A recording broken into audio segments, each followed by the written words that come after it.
మన ఫిరోజ్ జహాంగీర్ గారి భార్య ఇందిరా మనమడు రాహుల్కి దొరికినట్టుంది నాది. అందులో భారతదేశ రాజ్యాంగంలో ఇందిరాగాంధీ, ఆమె ఇందిరా జహాంగీర్ అనాలి, ఆమె ప్రధానమంత్రి ఉండంగా ఎమర్జెన్సీ సమయంలో సెక్యులర్ పదం ఎందుకు చేర్చాల్సి వచ్చింది? ఇందిరా జహాంగీర్ గారి తండ్రి దేశాన్ని ఆయన రాజకీయ పదవి యావ కోసం 3 ముక్కలు చేసిండ్రు. 2 ఇస్లాం దేశాలు క్రియేట్ చేసిండ్రు. మనకి ఈ దేశం మిగిలిచ్చిండ్రు. దాని తర్వాత సుమారు 27-28 ఏళ్ల తర్వాత ఫిరోజ్ జహాంగీర్ గారి భార్య మన ఇందిరా మేడం ఎమర్జెన్సీ సమయంలో సెక్యులర్ పదాన్ని ఎందుకు చేర్చాల్సి వచ్చింది? ఓటు బ్యాంక్ రాజకీయాలు కాకపోతే. సో దాని మీద నేను 2 సంవత్సరాల కింద వాడిన విషయాన్ని పట్టుకొచ్చి దాన్ని రభస చేస్తున్నారు. ఫ్రెష్ అందరి మెమరీ ఫ్రెష్ చేస్తానికి అవకాశం కూడా ఇచ్చిండ్రు. ఫిరోజ్ జహాంగీర్ భార్య ఇందిరా జహాంగీర్ 1981లో సెంట్రల్ యూనివర్సిటీ పేరు మార్చి సెంట్రల్ యూనివర్సిటీ స్టేటస్ తీసేసి మైనారిటీ స్టేటస్ ఇచ్చి అలీగఢ్ ముస్లిం యూనివర్సిటీని టోటల్గా మైనారిటీ ఇన్స్టిట్యూట్ చేసి ఎస్సీ ఎస్టీ సోదరుల రిజర్వేషన్ తీసి బయటపడేసింది. ఎవరు? ఫిరోజ్ జహాంగీర్ భార్య మన పూర్వ ప్రధానమంత్రి ఇందిరా జహాంగీర్ గారు. ఫస్ట్ టైం ఎస్సీ ఎస్టీ రిజర్వేషన్లని ఒక రాజ్యాంగ అమెండ్మెంట్, స్పెషల్ అమెండ్మెంట్ యాక్ట్ తీసుకొచ్చి పార్లమెంట్లో సుప్రీంకోర్టు 5 జడ్జుల ధర్మాసనానికి వ్యతిరేకంగా, తీర్పుకు వ్యతిరేకంగా స్పెషల్ యాక్ట్ తీసుకొచ్చి ఎస్సీ ఎస్టీ రిజర్వేషన్లు తీసి ఆ యూనివర్సిటీలో చదవకుండా చేసింది ఎస్సీ ఎస్టీ సోదరిమణులని. ఆ తర్వాత ఫిరోజ్ జహాంగీర్ ఇందిరా జహాంగీర్ కోడలు ఇటలీకి వెళ్ళి వచ్చిన సోనియా మేడం 2011లో ఇంకొక సెంట్రల్ యూనివర్సిటీ స్టేటస్ తీసేసి మైనారిటీ స్టేటస్ ఇచ్చి జామియా మిలియా యూనివర్సిటీలకు వెళ్ళి కూడా ఎస్సీ ఎస్టీ ఓబీసీ రిజర్వేషన్లు తీసి బయటపడేసి, అంటే ఓబీసీ ఎస్సీ ఎస్టీ సోదరిమణులకు చదవకుండా ఇంకొక యూనివర్సిటీలో చేసింది. దీనిని కూడా పార్లమెంట్లో స్పెషల్ చట్టం ద్వారా తీసుకొచ్చింది. రాజ్యాంగాన్ని ప్రియాంబుల్నే మార్చేసి దేశాన్ని విభజించేసి అపీజ్మెంట్ పాలిటిక్స్ కోసము దేశామే విభజించేసారు వీళ్ళు. విభజించేసి మళ్ళా ఉన్న దేశంలో కూడా సెక్యులర్ పదం వాళ్ళే పెట్టిండ్రు. రాజ్యాంగాన్ని పూర్తిగా మార్చిండ్రు, ప్రియాంబుల్నే మార్చి ఇవాళ హిందూ సమాజాన్ని కన్ఫ్యూజన్లో పెట్టేసిండ్రు. మళ్ళా ఇవాళ మళ్ళా దోసుకొని మళ్ళా ఇస్తామంటున్నారు. ఇచ్చిండ్రు కూడా. కర్ణాటకలో మళ్ళా ముస్లింలని తీసుకొచ్చి ఓబీసీల వాళ్ళ రిజర్వేషన్ తీసుకొచ్చి మన ఓబీసీ రిజర్వేషన్లో పెట్టిండ్రు. మళ్ళా దెబ్బనే. రేపు Osmania university, Hyderabad central university గతి కూడా ఇట్లా కాదు అని గ్యారెంటీ ఏంది? గ్యారెంటీ ఏంది?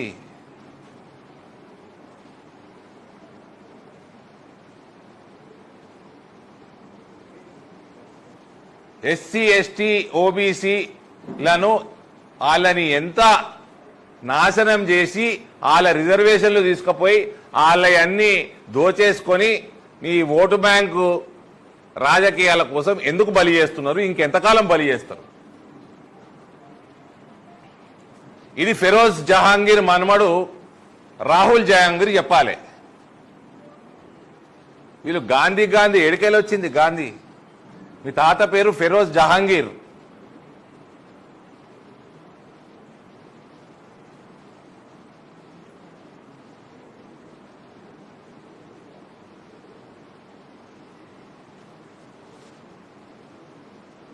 దాన్ని 2 ఏళ్ల కింద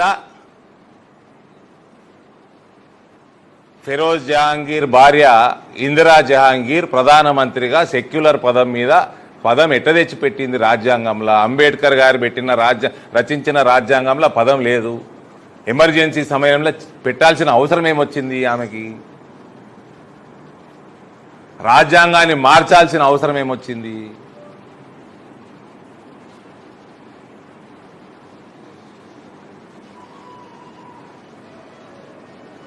మళ్ళా రానున్న కాలంలో కూడా యూనివర్సిటీల స్టేటస్లు మార్చేసి మన రిజర్వేషన్లు అన్నీ తీసేసి బయటపడేయారని గ్యారంటీ ఏంది? ఇది చెప్పండి నాయన అంటే 2 ఏళ్ల కింద వీడియో పెట్టిండ్రు, దానికి కొంచెం ఎడిట్ చేసిర్రు. రాజ్యాంగం మీరు మార్చిండ్రు. ఎస్సీ ఎస్టీ రిజర్వేషన్లు ఓబీసీ రిజర్వేషన్ మీరు తీసేసిర్రు. ఇప్పుడు కూడా తీస్తున్నారు. మొన్న మీ కర్ణాటకలో వచ్చేసి కూడా ఓబీసీలో తీసుకొచ్చి ఓబీసీలో పెట్టిర్రు. ఇంకా పెంచుతామంటుండ్రు ముస్లింలకు రిజర్వేషన్లు.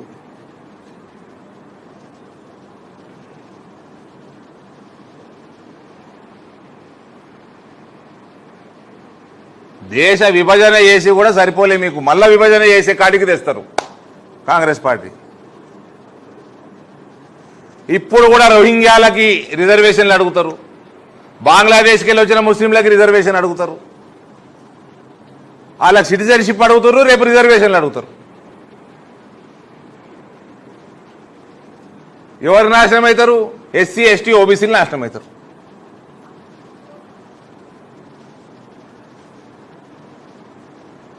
రోహింగ్యాలకి బంగ్లాదేశ్ ముస్లింలకు అడుగుతలేరా కాంగ్రెస్ వాళ్ళు పౌరసత్వం? ఖుల్లా అడుగుతున్నారు కదా. మా కాంగ్రెస్ అభ్యర్థి జీవన్ రెడ్డి గారు అయితే రోడెక్కి అడుగుతున్నారు.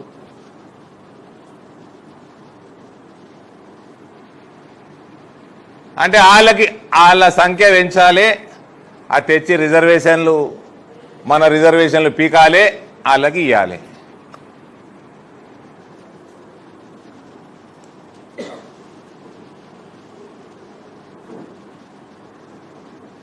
మీ రాహుల్ జహాంగీర్ నాయనమ్మ ఇందిరా జహాంగీర్కి ఎందుకు పెట్టాల్సి వచ్చింది సెక్యులర్ పదం?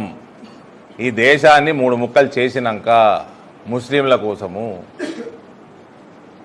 రాజ్యాంగాన్ని మార్చి ఎందుకు పెట్టాల్సి వచ్చింది? ఏం అవసరం ఉండే అన్నది ఆ ఇంటర్వ్యూ యొక్క సారాంశం. దాన్ని పట్టుకొని రాజ్యాంగం మారుస్తాం. 10 సంవత్సరాల నుంచి మాకు మెజారిటీ లేదా? 2019లో అయితే మంచి మెజారిటీ వచ్చింది, ఆల్మోస్ట్ 2/3 మెజారిటీ వచ్చింది. మేము 370ని తీసేసినాము, ట్రిపుల్ తలాక్ తీసేసినాం, కానీ రిజర్వేషన్లు తీయలే, పెంచినాం కదా. అగ్రవర్ణ పేదలకు రిజర్వేషన్లు పెంచిన ఘనత బీజేపీది. ఎస్సీ ఎస్టీ ఓబీసీ జాగ్రత్తగా ఉండండి, తస్మాత్ జాగ్రత్త. ఉన్న యూనివర్సిటీలు మొత్తం మైనారిటీ స్టేటస్ చేసి మన పిల్లగాళ్ళకి విద్య లేకుండా చేస్తారు. ఇంకేమంటుండ్రు? ముస్లింలకి లిటరసీ రేటు 14% ఉన్నదట, వాళ్ళకి లిటరసీ రేటు పెంచాలన్నట కాంగ్రెస్ వాడు అంటాడు. వాళ్ళ లిటరసీ రేటు పెంచుతానికే వాళ్ళకి యూనివర్సిటీలు ఎక్కువ ఇవ్వాలన్నట, ఇంకా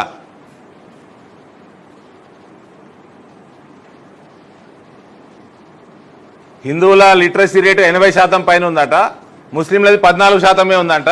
వాళ్ళ లిటరసీ రేట్లు పెంచనీకే ఇంకా చాలా యూనివర్సిటీలు మైనారిటీ స్టేటస్ ఇవ్వాల్సి వస్తుంది అంటున్నారు ఇవాళ కాంగ్రెస్ వాళ్ళు.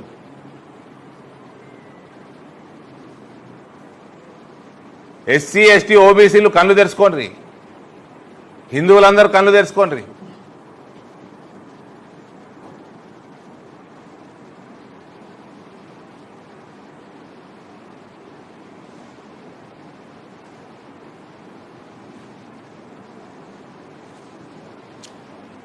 కార్మిక ద్రోహి అంటే ఛార్జ్ షీట్ దాఖలు చేశారు. అది వేసి వారం అయిపోయింది.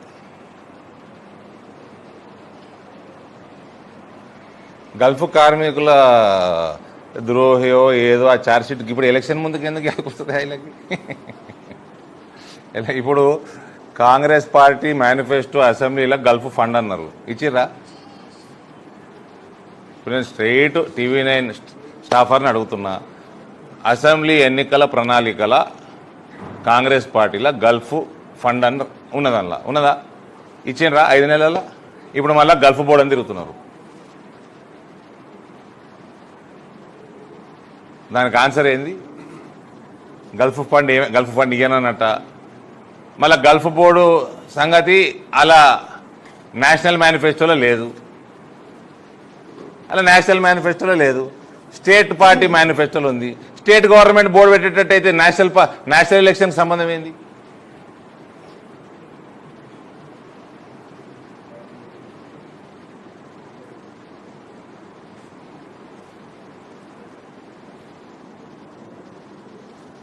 ఇంకోటి, వీళ్ళందరూ కాంగ్రెస్ వాళ్ళు ఇప్పుడు ఉన్న జనరేషన్కి అంతా అర్థమైపోయింది. కొంచెం పాత జనరేషన్ వాళ్ళకి ఇంకా వీళ్ళని గాంధీలు అనుకుంటారు. రాహుల్ గాంధీ అని పెట్టుకుంటాడు, ప్రియాంక గాంధీ అని పెట్టుకుంటారు. ఆమె ప్రియాంక వాడ్రా. రాహుల్ గాంధీ ఫిరోజ్ జహాంగీర్ మనమడు.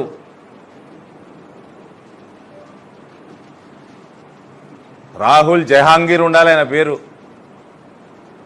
ఊకే ప్రజల్ని మభ్యపెడుతున్నారు వీళ్ళు, స్పెషల్లీ పాపం పెద్ద మనుషులు. వాళ్ళు ఇంకా అట్లనే అనుకుంటారు. ఆనాడు ప్రెస్సులు లేవు, మీడియాలు లేవు, ఛానల్ లేవు, సోషల్ మీడియా లేదు. రాహుల్ గాంధీ తాత పేరు ఫిరోజ్ జహాంగీర్ భార్య ఇందిరా. గాంధీ ఎట్లయితుందండి? ఇందిరా జహాంగీర్ కావాలి. కానీ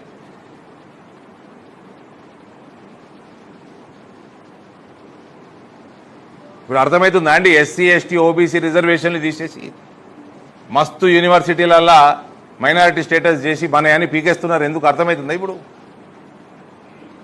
వీళ్ళు గాంధీలు కాదు, వీళ్ళు జహాంగీర్లు.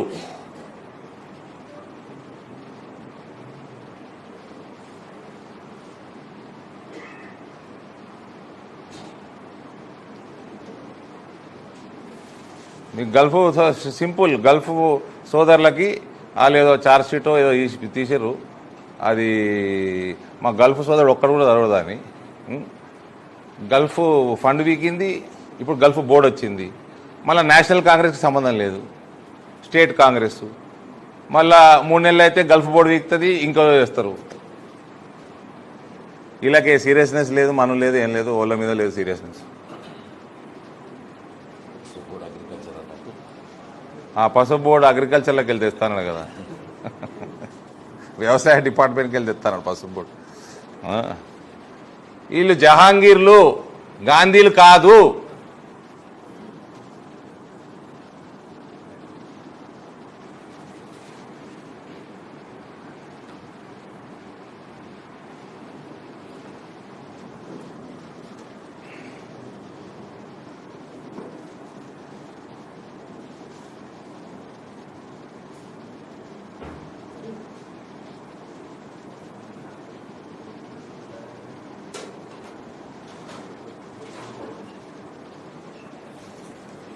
ఏమైనా ఉన్నాయా ఇంకా?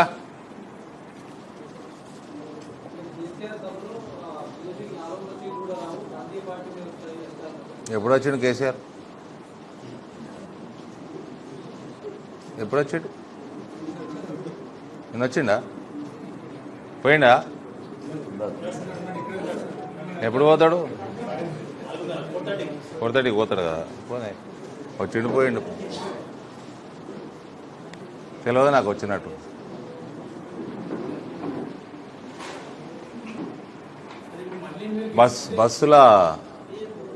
బస్సులో తాగుతున్నాడు మొన్న. మంచిగా ఎట్లున్నది కేసీఆర్ అంటే, నేను చూసిన కొత్త ప్రేమికుల జంట ఉంటుంది కదా, లాంగ్ డ్రైవ్ మీద పోతారు మంచిగా ఏసీ కార్లా. అట్లా మంచిగా గ్లాస్ పెట్టుకున్నాడు, మంచి బస్సు, ఏసీ బస్సు, మంచిగా ఎంజాయ్ చేస్తున్నాడు లాంగ్ డ్రైవ్. ఎంజాయ్ చేయని రాదు, ఎందుకు ఆయన సీరియస్ పాలిటిక్స్లోకి లాగుతారు? చెప్పండి, ఏం అడుగుతారు?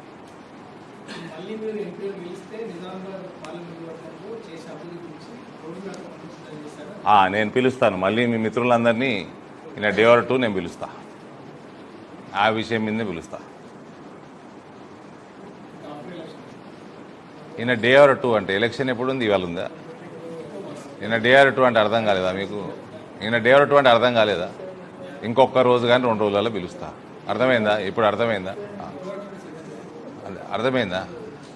మీకు మళ్ళీ ఇంటిమేషన్ వస్తుంది, చెప్తాం.